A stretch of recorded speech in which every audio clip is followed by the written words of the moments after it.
Di si ne vidiš sve, Grune produkcija, ne manja, to je to. Novi Sad emisija, Eren Crafts, letimo. Svi znaju ime iz grada do grada, ovde smo. Zdravo i dobrodošli u emisiju Eren Crafts. Ja sam Nemanja Gruin. Moj današnji gost je fotograf, zaljubljenik u prirodu, izlaske i zalaske sunca. Neko ko uživa u miru i tišini dok boravi daleko od gradske buke, strpljivo čekajući da ovekoveči moment ptice u letu ili divlje životinje u pokretu. Upoznajte Dejana Zakića iz Novog Sada i saznajte koje fotoaparate i objektive koristi, kojim dronom leti, koje je omiljeno godišnje doba, ali i doba dana za fotografisanje, kao i da li se desilo da mu se neka životinja toliko približila da mu i nije bilo baš sve jedno. Uživajte! Zdravo Dejane, standardno pitanje na samom početku, ko si i čime se baviš? Ćao Nemanja. Ja sam Dejan Zakić. Radim u banci. Hobi mi je fotografija. Beg od stvarnosti, od svih dešavanja, napetosti. Znači, prosto našao sam sebe van grada, u prirodi, u miru, u tišini. Jednostavno, već evo, skoro 10 godina bežim od toga, od stresa, od svih problema. Ne kažem da ih izbegavam namerno, ali izbegavam po potrebi. Tako da, bavim se fotografijom od 2016. godine kada me drugar naterao da kupim prvi fotoaparat, jer generalno svi smo fotografisali telefonima, prosto naterali su nas, ubacili su nam dobre kamere, svi smo postali fotografi, svi smo nešto fotografisali usput, stvarno nam je bilo zanimljivo kako je to sve napredovalo, ta sva tehnika, bolje kamere, fotkalo se sve i svašta, fotografiše se kad se otputuje negde. Bili su tu razni kadrovi što se tiče detalja, što se tiče pejzaža, prirode. Samim tim, ja sam to fotografisao, za svoju dušu. Tada sam se i pridružio Instagramu i tim svim mrežama, Facebooku.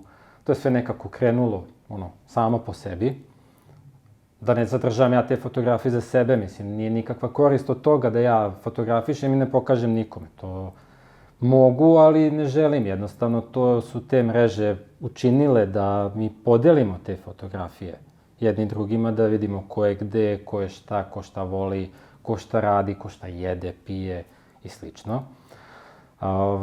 I onda su te neke moje fotografije došle do nekolicine ljudi koji se bave ozbiljno fotografijom, koji su rekli ima nešto u tome, hajde ti na našu preporuku kupi najosnovniji fotoaparat. Sprva, mislim, delovalo mi je kao, okej, ajde sad opet neki trošak, zašto, kako, bez ikakvog znanja, bez ikakve osnove. Kako ja sad uzem fotoaparat, ne znam da ga uključim, ne znam da ga podesim, ne znam kako to funkcioniše. Znači, nisam u tom svetu bio, jer prosto telefoni su radili sve samo. Znači, oni su bukvalno tu bili da se klikne dugme, gotova fotografija, malo neki edit, onako brzinski u toj nekoj osnovnoj verziji i ide na društvenu mrežu. A čekaj, ovo mi je bilo zanimljivo, to jednom si izjavio da si se pitao na početku zašto su ti fotografije napravljene mobilnim telefonom čak i bolje od fotki sa fotoaparata. Pa zato što telefoni su napravljeni tako da kad se nešto fotografiše, on već ima osnovni edit u sebi. Znači, svaka fotografija koja je napravljena, bez obzira koliko je jako svetlo ili koliko je mračno, oni će odraditi sve na automatici, pripremiti tu fotografiju u 80-90% slučajeva i ta fotografija je već spremna da se okači negde. Naravno, neko voli da stavi neki preset preko toga, da ima neki svoj stil, možda da ukrasi nešto, malo nešto promeni i to je to. A sad, kažemo, razlika između fotoaparata i telefona je to što fotoaparat vidi ono što vidi. On ne zna šta je kontrasvetlo, on ne zna šta je kontrast, on ne zna šta je ne vidi tako i nema taj proces u sebi da obradi fotografiju. Znači, ja nešto kada fotografišem, ja moram da podesim fotoaparat da bih dobio ono što, približno ono što ja želim. Znači, a sve ovo ostalo ide u postprodukciji, znači da prebacim fotografiju na računar i da se posvetim sređivanju same fotografije, da bi ja dobio ono najpribližnije što telefon sam uradi, ali u mnogo boljem kvalitetu i mnogo većem formatu, jer prosto tako su napravljeni fotoaparati.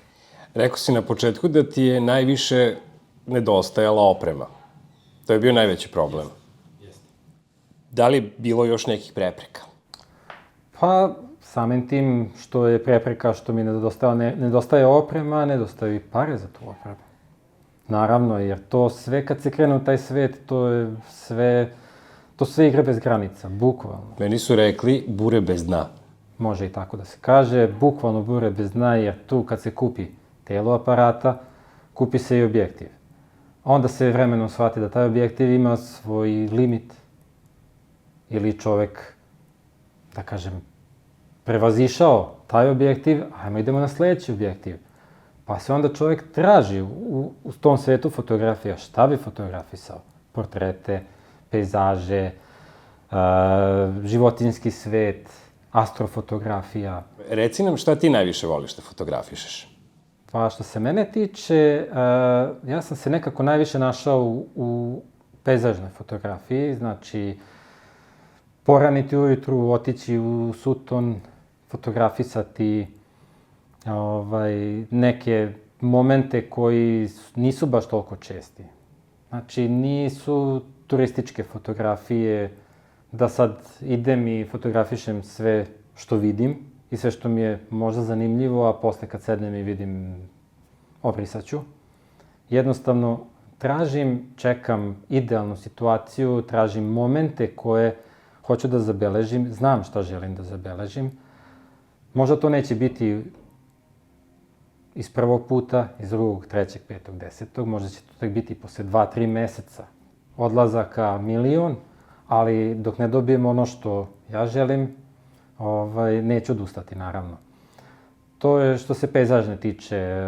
Volim, naravno, malo sam se više posvetio, pošto zimi ne idem na planinu, nisam ljubitelj snega, to otvoreno kažem. Posvetio sam se više fotografisanju životinja.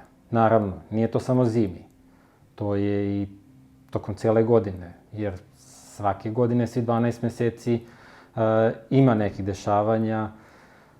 Drugačiji su uslovi za fotografisanje što se tiče napolju, da li je sve sivo ili je već zelenilo ili je leto, pa je previše toplo, pa su jedni uslovi, drugi uslovi, ili je šarena priroda na jesen, pa su onda opet neke druge boje na fotografijama. Znači, sve to ima nešto svoje što jednostavno dočarava sve to kako se fotografiše. Čitav ambijent. Koju opremu sada koristiš? Trenutno sam na Nikonu, mislim, ne trenutno, od početka sam na Nikonu, jer sam krenuo od D3300, pa sam ih menjao D7100, D750 i na kraju su me uspeli nagovoriti da se okanem DSLR-a i da pređem na mirrorless, odnosno bez ogledalce. Sad sam na Z6.2 i na Z6.3 modelima aparata. Prezadovoljan sam kako funkcionišu, bukvalno sve ono što sam želeo da imam, a da ne radi najveći deo posla, jer to onda više nije uživanje, nije fotografija, da aparat sve sam radi za fotografa. Ipak treba malo tu i znanja i umeća i prikazati, tako da najvećim delom pomažu i bukvalno prezadovoljan sam. A omiljeni objektiv? Omiljeni objektiv, pa što se tiče životinjskog sveta, divlje prirode, tu mi je 200-500 i 70-200, mogu da kažem. Što se tiče pejzaža, 16-35, uz to imam naravno 50 mm i 24-70 koji su osnovna oprema za svakodnevnicu. A tu je i dron. koji dron imaš i da li ga nosiš stalno sa sobom? Pa imam dron, da, imam R2S koji sam pošteno izvozao, nafotkao se svega svačega. Ne nosim ga stalno sa sobom, ali uglavnom kad putujem negde, redovan je saputnik. Prosto koristim ga zato što sa zemlje, što ufotkam aparatom, sviđa mi se, naravno. To su jedni kadrovi. Ali kad podignem dron, to je sasvim novi svet. To je ono što ne može običan čovek, svaki čovek da vidi. Može planinar kad se popne negde sa nekog vrha da vidi sva ta prostranstva i sve to, ali prosto ti pogledi koji i videomaterijali, fotografije koje zabeleži dron, to je malo drugačije i malo više znatiželje izvuče i posmatrača, a i samog fotografa. Od koga si učio kako da fotografišeš? Pa učio sam od tog drugara koji mi je prvi posavetovao da kupim aparat. Znači, ali nisam išao na neke časove, nisam pohađao kurseve, ništa slično tome. Jednostavno, dao mi je smernice, najosnovnije smernice, pokazao mi je osnovna podešavanja fotoaparata, objasnio mi je kako i šta se koristi i za šta služi.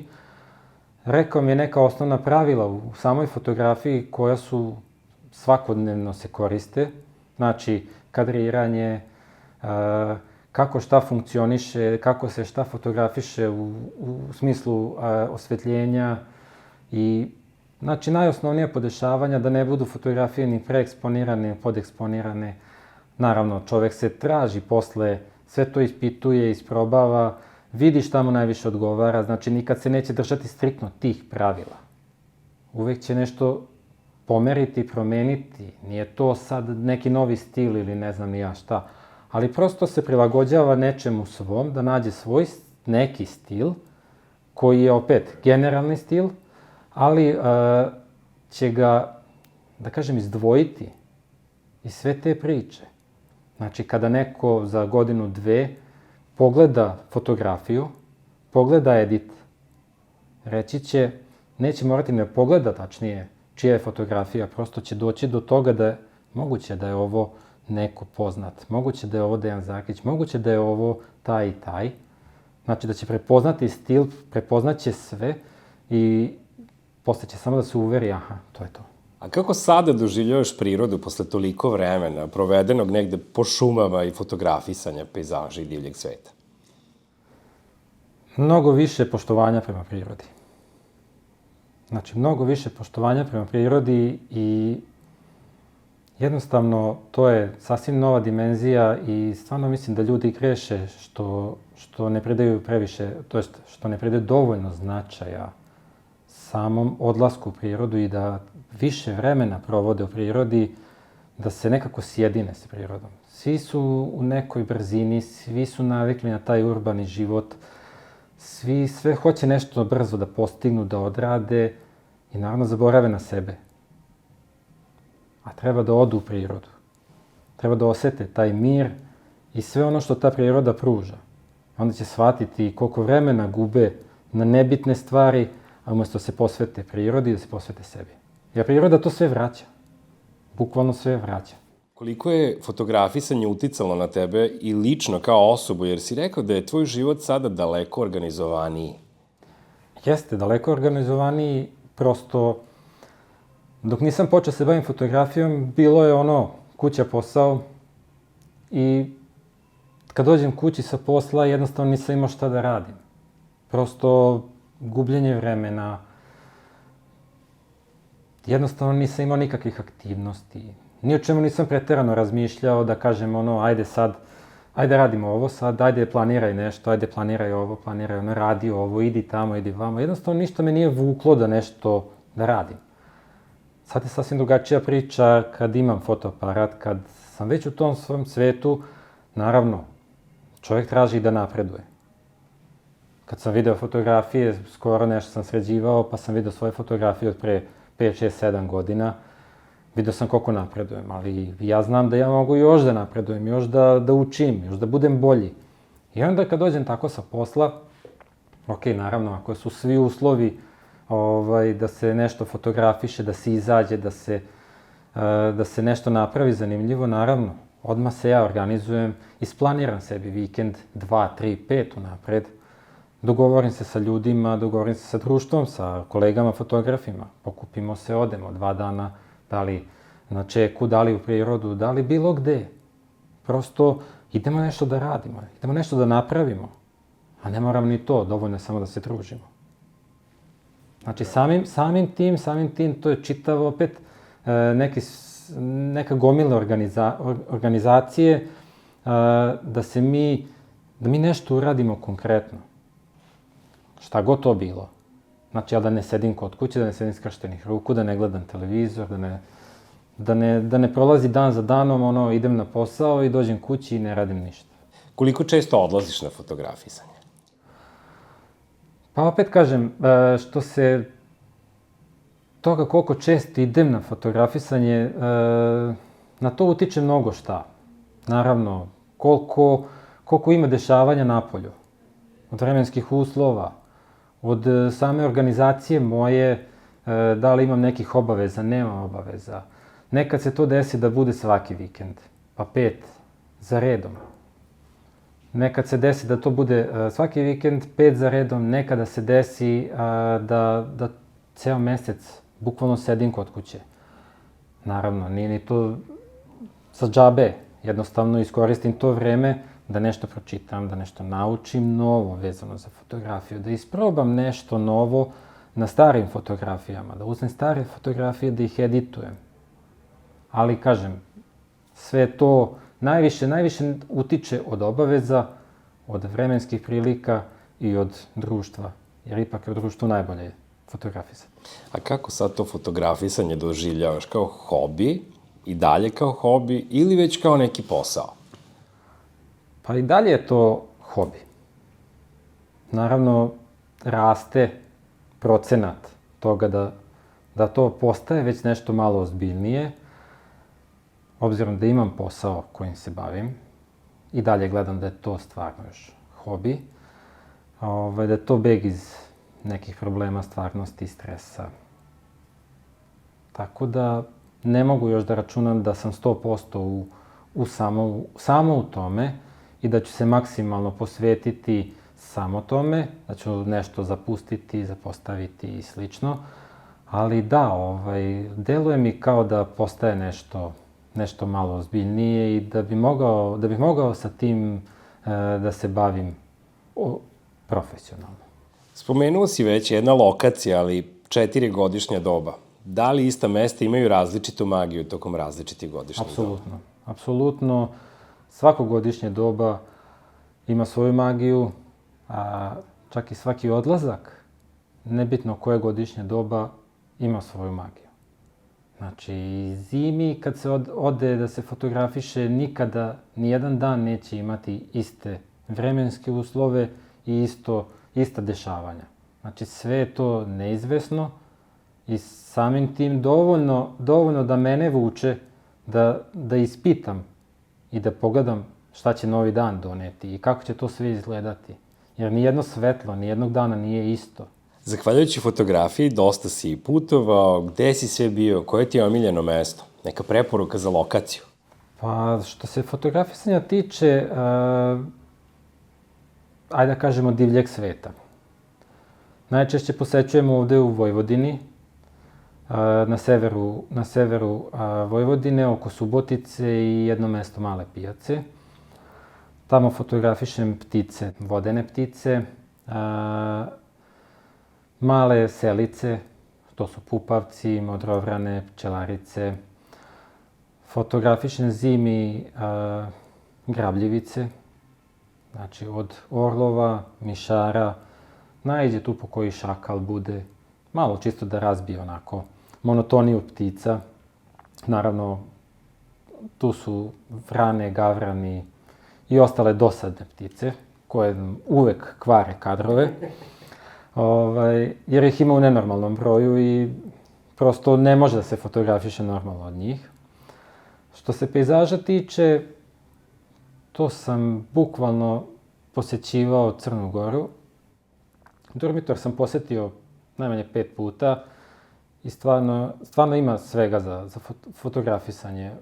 Od jutra do mraka, na sve strane. Ti predeli prosto pozivaju sve da se naprave neki fenomenalni kadrovi noći koji su vedre, zvezde su bukvalno na dohvat ruke. Znači, za noćne fotografije, za astrofotografe, savršeno. Sad sam skoro bio u Sloveniji, isto tako, nisam puno stigao da obiđem za 4-5 dana, ali ono što sam video je fenomenalno. Znači, isto tako, od tih pejzaža, noćnih fotografija, prosto nisam znao na koju stranu se okrenem. Jer to je toliko dešavanja u nekim momentima. Znači, padne kiša, izbije ona magla, isparenja, znači šuma koja viri pojedino drvo za minimalističke fotografije, za sve. Pa sam nekako gledao da se sakrijem, da bi podigao dron, da napravim neke snimke, jer tamo naravno drugačiji su zakoni. Trebaju dozvole za letenje, treba to sve prijaviti, ali snađe se čovjek pomalo, samo za poneki kadar, pa Razumemo se. sakriti dron i nastaviti dalje sa zemlje fotografisati fotoaparatom. A čekaj, evo sad si spomenuo, eto, bio si u Sloveniji. Kako se odlučiš gde ćeš da ideš da fotografišeš?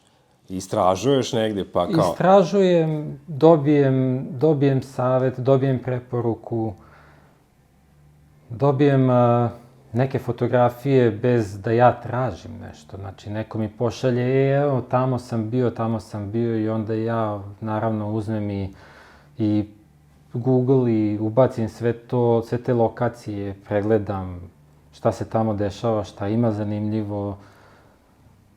Napravim neki plan, bukvalno šta bih mogao u tom kraju obići, da ne idem sada samo zbog nečega, jer naravno, kad se ide na jedan dan, nikad neće biti po planu.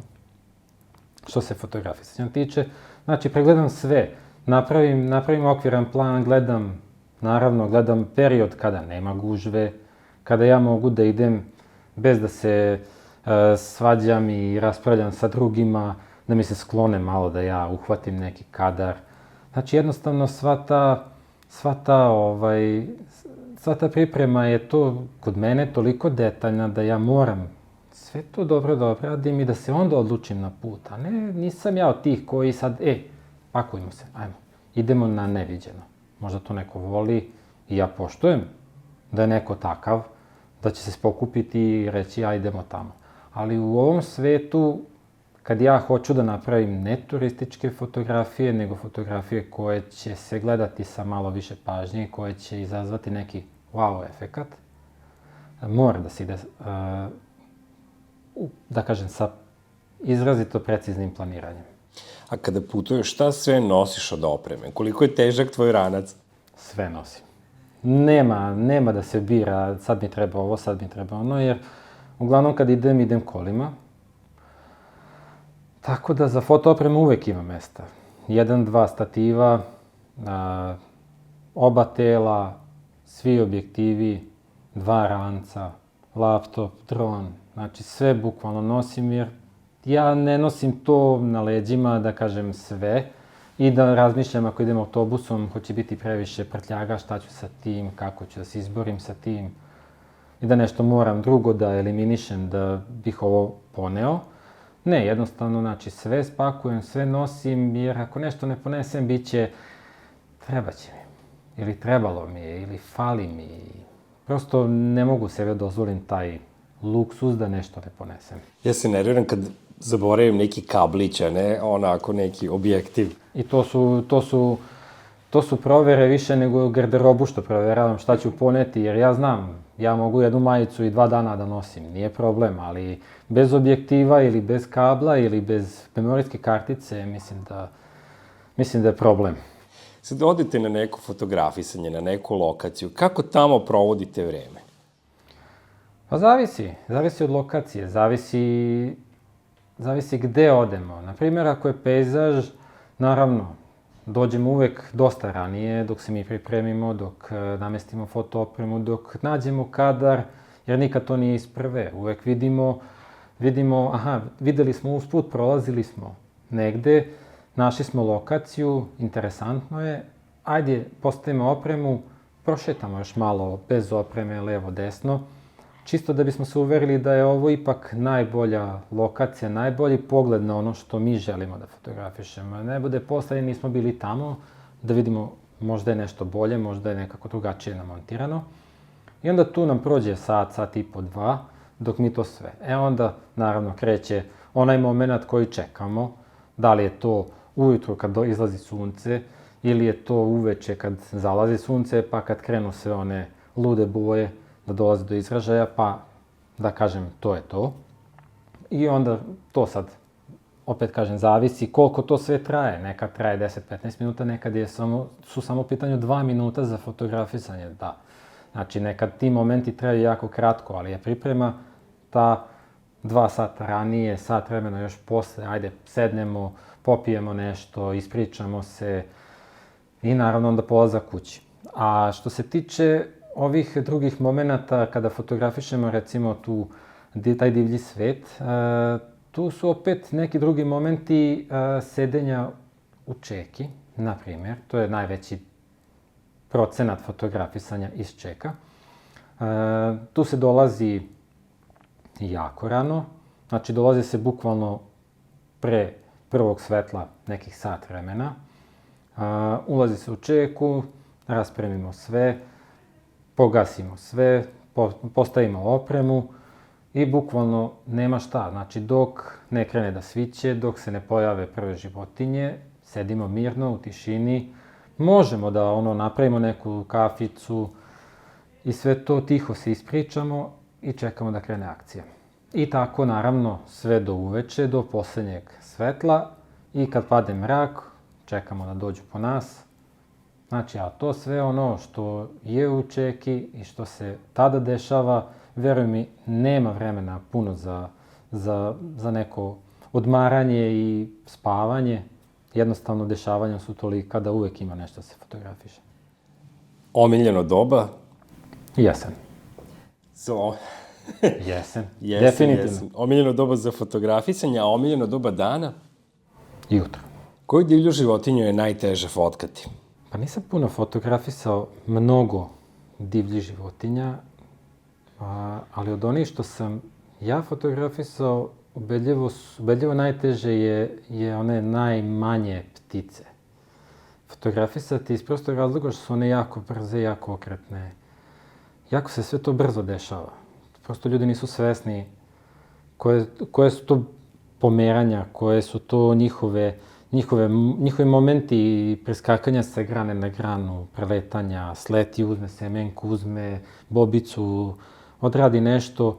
Znači, dok čovjek nađe, samo dok prisloni glavu na aparat da bi video šta se tu kroz objektiv dešava, prosto to je već 100 kadrova promenjeno, to se toliko dešava.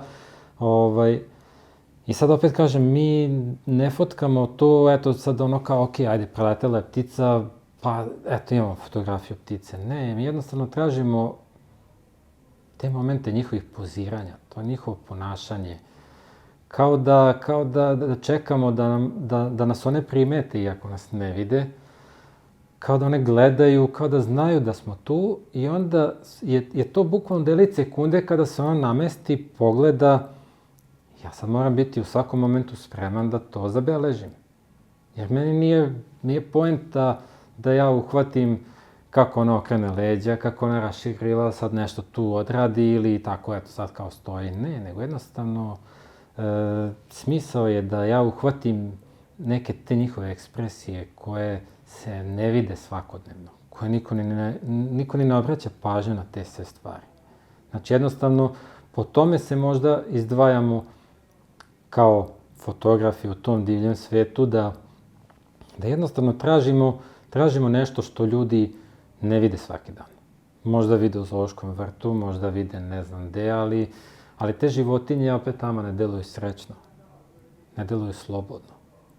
I te njihove ekspresije lica ne mogu uopšte se uporede sa ovim koje su slobodne, koje trčkaraju po prirodi, lete i slično.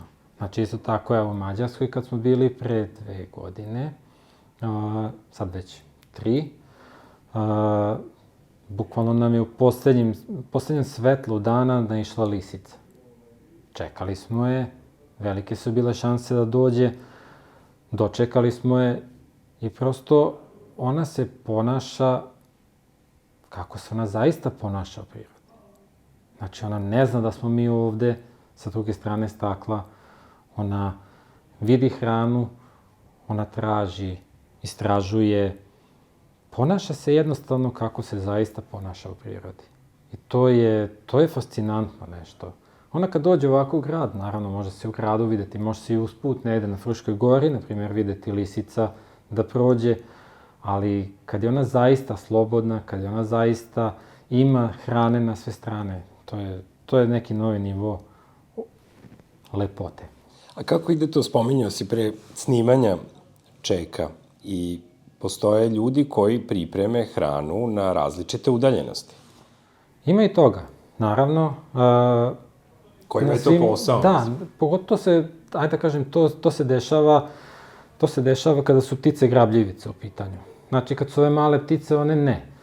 One imaju svoju rutinu i one piče svojim putem. Ali kad su grabljivice u pitanju, pogotovo zimi, jer su one tada najaktivnije, hrane nema toliko. Ne mogu da love kad je snežno, kad je previše hladno, zaleđeno. Onda na tim čekama oni ostavljaju hranu, leševe nekih životinja. Tada ptice dolaze, jer generalno te čeke, moram to da napomenem, te čeke su prvenstveno namenjene za posmatranje ptica. I njihova namena je da bi se očuvale vrste ptica i posmatrale same ptice i njihovo ponašanje, kretanje, brojnost i slično. Naravno, oni ostavljaju hranu za njih, one dolaze, mi sedimo i posmatramo.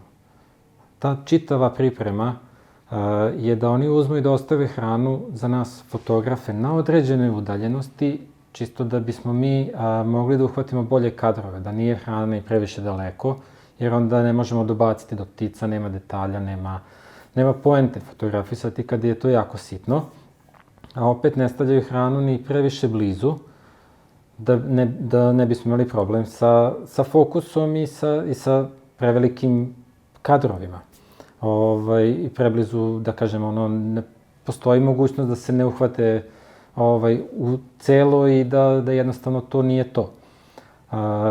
Recimo primer, sad kad smo bili u Mađarskoj, čitava ta procedura od ujutru kada su nas pokupili u smeštaju, pa dok nismo došli do čeke, ispitali su nas koju opremu koristimo, koje objektive koristimo, koju milimetražu imamo, da bi oni znali na koju udaljenosti, na koje mesta da postave hranu, da kada dođu ptice, da možemo da ih uhvatimo i u krupnom planu i dok se bore oko hrane, znači kad krene tuča, čak i skroz iza u pozadini, kad ih ima mnogo više, da opet ima da se vidi ta i priroda iza i šta sve već taj pejzaž tamo pruža. Znaš šta mrzim? Mrzim ono kad vidim, znaš, tako neko kad radi nešto, pa kao snima sebe, znaš, wildlife, okej. Super mi je to da napraviš fotografiju ili da snimiš sebe u čeki i to. A znaš, sad ti postaviš, ne znam, GoPro u šumu, razumiješ, sad ti kao ideš sa fotoaparatom, razumiješ, i kao nešto si ufotkao, razumiješ, i onda posle prikažeš neke fotografije koje nisu nastale ni tada, nego od onda. Znaš, kao sad sebe nešto tu predstavljaš. Lažira. Da, ali znaš, meni to bezvezno izgleda, sad, znaš, ja sad stavim sebe ili dam nekome, razumiješ, pa sad kao, ja se šunjam, pa nije to wildlife. Ne možeš ti da se šunjaš. Da. Ne možeš da se šunjaš. Jer on glumi kako se šunja. Ti moraš da se sakriješ. Ti ne možeš tako šunjanjem prići i ufotkati nešto. Možeš sitnim pticama. Da. Ali, pazi, lisica, vuk, medved, ne daj Bože medved, pa sa malima. Znači, tebe ne bi ostalo ništa. Ni od tebe, ni od fotoaparata da naiđeš tako na nešto. Razumeš? Znači, jednostavno, mi kad si u čeki, pa sad, znaš, tu sve, to je realno. Ovo ako stvarno sad neko zaista okači GoPro, pa postavi šator, ti možda se kamufliraš, možda nestaneš iz njihovog sveta, da utoneš u taj njihov svet, da se prilagodiš toj tišini, miru i svemu gde oni prisustvuju i koji oni prave, da bi ti mogao da uhvatiš najbolje fotografije. Ti sad kao šunjaš se u maskirnom modelu, pa sad mlatiš onim aparatom od pola metra, to ne pije vodu. Verujem mi, to neće ništa doći u kadar. Da li ste se nekad uplašili? Da li su životinje prilazile suviše blizu vama? Pa dolazili su ovde, recimo u Mađarskoj dolazi, bukvalno nam je orao došao do samog stakla. I tek smo onda shvatili koliko su oni zaista veliki. Nije baš ono bilo sve jedno, ali je bilo wow. Šta sad radi ovde? Hoće li udarati u to staklo, hoće isprljati staklo, hoće ga razbiti. Naravno, znamo da je to malo teže moguće, pošto su to jaka stakla i sve, ali prosto taj moment kada tolika ptica priđe na pola metra i kad mi vidimo u stvari kolike su te kandže, koliko je taj kljun i sve to, to možda fotografija ne može da prikaže u toj meri, ali one jesu stvarno ogromne grabljivice i stvarno za respekt šta one sve rade i kako hvataju sav taj plen i šta sve mogu sa tim kandžama, znači to je prosto neverovatno. Na koju fotografiju si najponosniji? Teško pitanje. Veoma teško pitanje, pošto ih toliko pravim da jednostavno ne mogu da se odlučim ni kod pejzaža, ni kod fotografija divljeg sveta. Ne mogu da se odlučim koja mi je nekako najomiljenija, na koju sam najponosniji, jer svaka ima svoju priču, svaka ima uloženi trud i vreme i naravno sve kompletno, da jednostavno prosto ne mogu da izdvojim nijednu koju, da kažem sad, ova i nijedna više. Nastaju one vremenom nova fotografija, pa nova fotkanja, ređaju se tu opet nove fotografije i sad ja svaki put mogu da kažem, ova mi je sad najbolja do sledećeg fotografisanja. Onda će opet doći neki moment, pa će onda opet doći neki moment. Prosto ne postoji neka sad da kažem, ova i do kraja života, ta. Da li ti je nekad teško da opišeš svoju fotografiju ili samo pustiš da fotografija govori umesto tebe? Imaju li one nekad posebno neku poruku? Pa, trebalo bi da trudim se da fotografija govori sve. Da jednostavno ja ne budem taj koji će pričati o njoj. Nego samo da mene pitaju kako. Kako si to uspeo, kako si ovo uradio. A ne da me pitaju zašto je to tako ili šta si hteo da kažeš s ovim ili sa onim ili zašto ovo, zašto ono. Ne, jednostavno imam već dosta pitanja kad izbacim, na primjer, novu fotografiju ili neku od fotografija ili neku seriju fotografija, dođe i kao pa kako? Kako si ovo uradio? Ta pitanja volim. Jer onda znam da sam cijelu priču i ceo svoj trud i planiranje od prvog do posljednjeg dana i sve što sam uložio u tu fotografiju će ona ispričati nekome ko gleda u to. Ovo mi je dobro. Isto, tek posle nekoliko dana se odlučuješ da pregledaš materijal i sređuješ fotke. Zašto? Zato što je sve sveže. Dok fotografišem, kad prebacim fotografije, sve je to još onako u meni, sav taj neki adrenalin, šta sam sve doživeo dok sam fotografisao, kako je to sve izgledalo na terenu, ja sam bio deo te atmosfere, tog ambijenta, prosto oči su se navikle na to. Ja sam to sve gledao i to je meni sve ono kao jedan film bio. I sad, kao i naravno posle onog filma, imaš utisak da kažeš wow, nije wow. Naravno, tako i meni, sa mojim fotografijama. Ja sam se nagledao i uživo, nagledao sam se i fotografija, naravno, ufotkam nešto, neku seriju, pa kao ja ovaj moment, pa vrlo vratim, pogledam na malom ekranu. Taj moment ja volim da popustim. Znači, volim da sačekam par dana da prođe, da mi se slegnu svi utisci, da mi se odmore oči od onog vizualnog što sam ja video, zapazio, fotografisao, da mi sve nekako to prođe, da se odmore oči, da se odmorim ja od svega toga. I onda kad prođe tu 5, 6, 7, 10 dana, onda prebacim fotografiju. Nekad, naravno, me vuče želja da ja odmah sredim, da probam kako ću ja to srediti, na šta će to da liči, da li sam ja to dobro tehnički ufotkao, da nije ovo pregorelo, da nije ovo previše tamno, će ja izvući ovo, će biti ovo mutno, neće biti mutno, šta se tu dešava.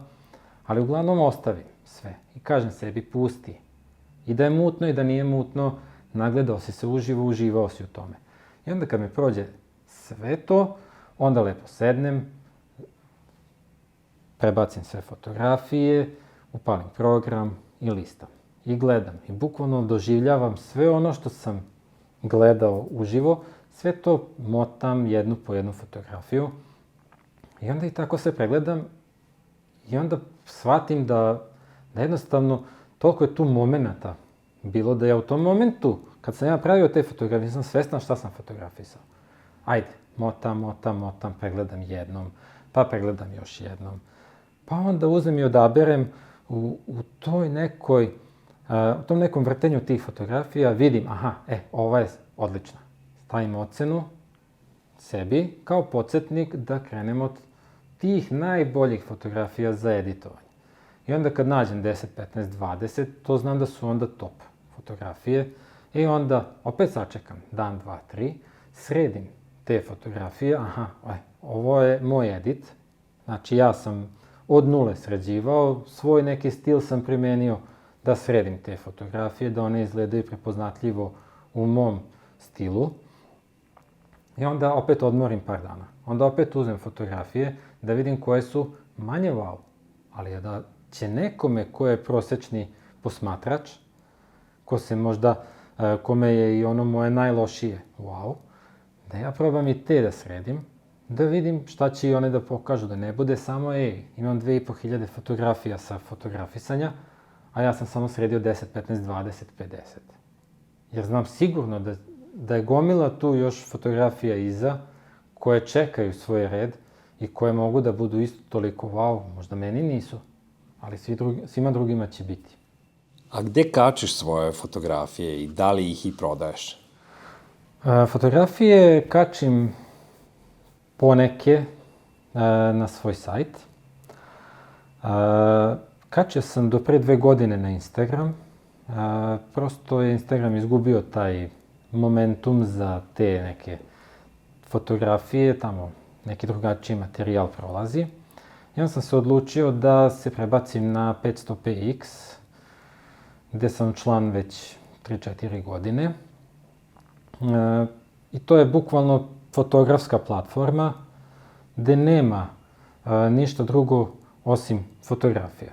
I velika su i zvučna imena tamo koji kače svoje fotografije, tako da prosto želeo sam da ostanem isključivo u tom domenu, da ne mešam sa nečim drugim svoj sadržaj i da ne bude da mi samo u prolazu neko gleda fotografije, jer ja znam da one vrede mnogo više od običnog preletanja scrolla, svajpa i nekog brzinskog lajka.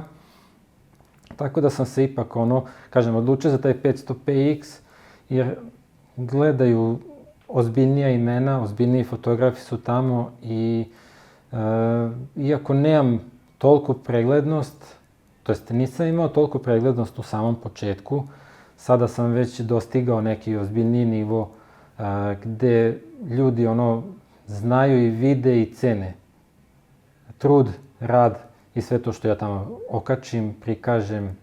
Znači vidim po komentarima, vidim po reakcijama, iako to naravno to nije živi svet u pitanju pa da se kao izložba, nego jednostavno interakcija fotografa, jedni drugima pomažemo, ide.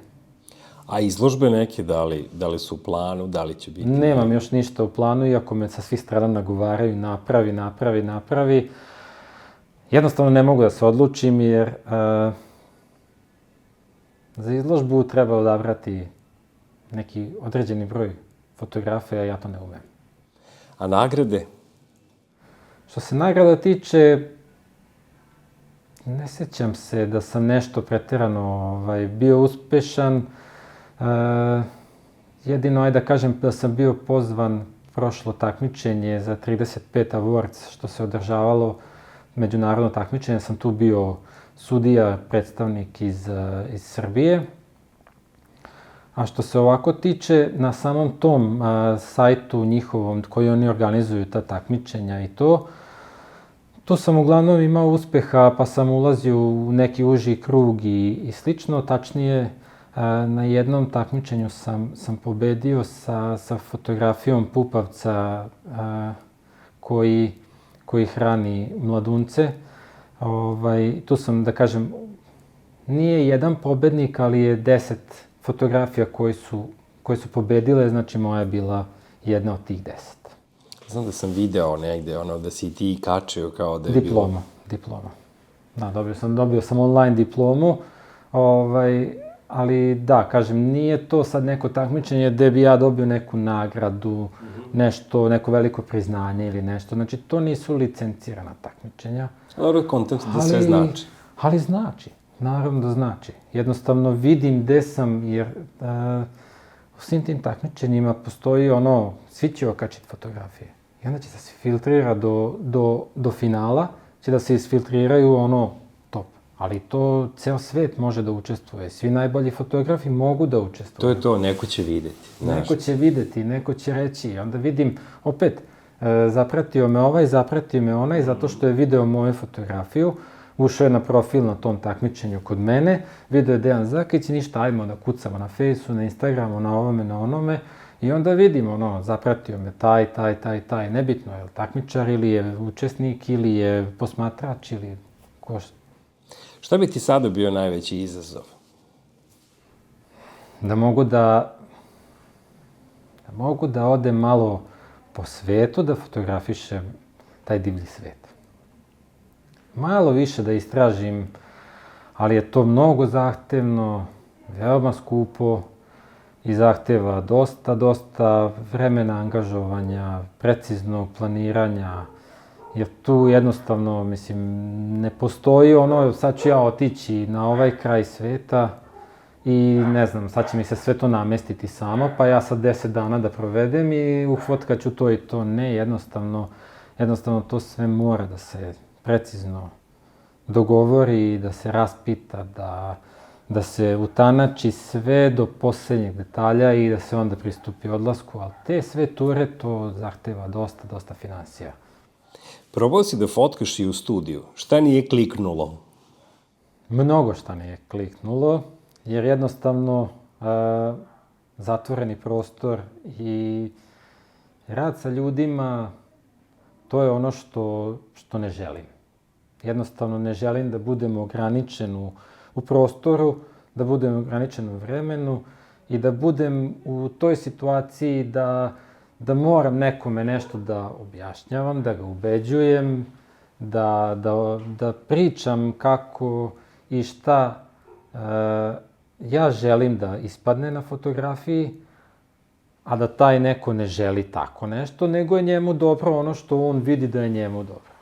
A da to nije profesionalno, da to nije po da kažem, stilski, po pravilima nekim, nego jednostavno, ok, njemu se to sviđa. Meni se to ne sviđa i ja to ne želim, ne radim te proslave, ne radim ništa što ima veze sa ljudima. Znači, prosto hoću svoju slobodu, da ja mogu maksimalno da ispoljim svoju kreativnost, svoje znanje i ono šta meni treba, a to je mir. Zanimljiva mi je i saradnja koju si imao sa kompanijom Tamron. Šta je bilo u pitanju? Sa kompanijom Tamron sam imao saradnju vezano za objektiv 15-30. Oni su izašli meni u susret i dali su mi na testiranje, odnosno da isprobam nekoliko dana taj objektiv. Meni se tačno u tom periodu zadesilo da sam išao na planinu i da sam imao prave uslove za kvalitetno testiranje tog objektiva, jer to je opet naravno širokougaoni objektiv koji je za prirodu, koji je za šume, za neke nove kadrove, za nešto interesantno da može da se uhvati. I kažem stvarno, hvala im na tome što su mi izašli u susret i što su mi omogućili da tih nekoliko dana isprobam taj objektiv, da vidim kakav je. Naravno, zahvalio sam im se u smislu fotografija i što sam uradio recenziju za taj objektiv koja se nalazi na mom sajtu, nalazi se i kod njih na sajtu. Tako da žao mi je što ta saradnja nije nastavljena dalje, prosto tehničke mogućnosti njihove nisu bile omogućavale to da mi nastavimo dalje saradnju, ali za ovo meni je bilo sasvim zanimljivo da isprobam sve to i da vidim kako to sve izgleda. A čujem da imaš i najboljeg modela koji se zove Rale. Ko je to? Rale je moj pernati cimer, papagaj, Senegalac. Njega već imam 12 godina.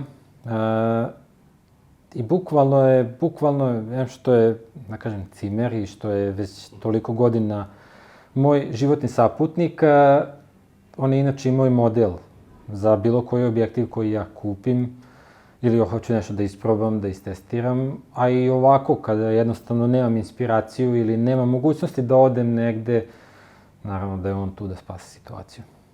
A koji bi bili tvoji saveti kada bi neko sada poželao da se bavi ovim poslom kojim se ti baviš? Da prosto gleda odmah da uloži pare u dobru opremu od samog starta.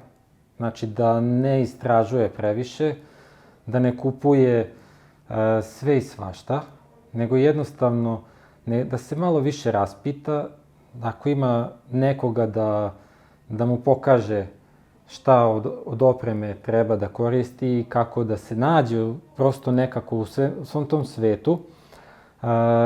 Jednostavno, pošto to nije jeftin sport, jeftin hobi,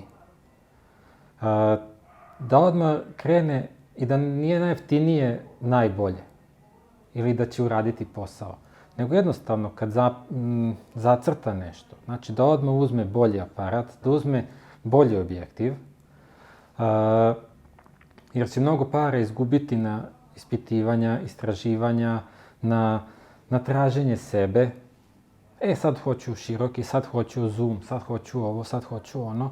Nego jednostavno da malo čita više, da malo uđe u tu teoriju, šta ga zanima, da se već nekako u glavi odluči hoće li pejzaže, hoće li napolju da fotografiše ili hoće studijsko, da li hoće sa ljudima ili sa životinjama ili već nešto tako. Znači da, jer internet i knjige mogu mnogo pomoći u tome.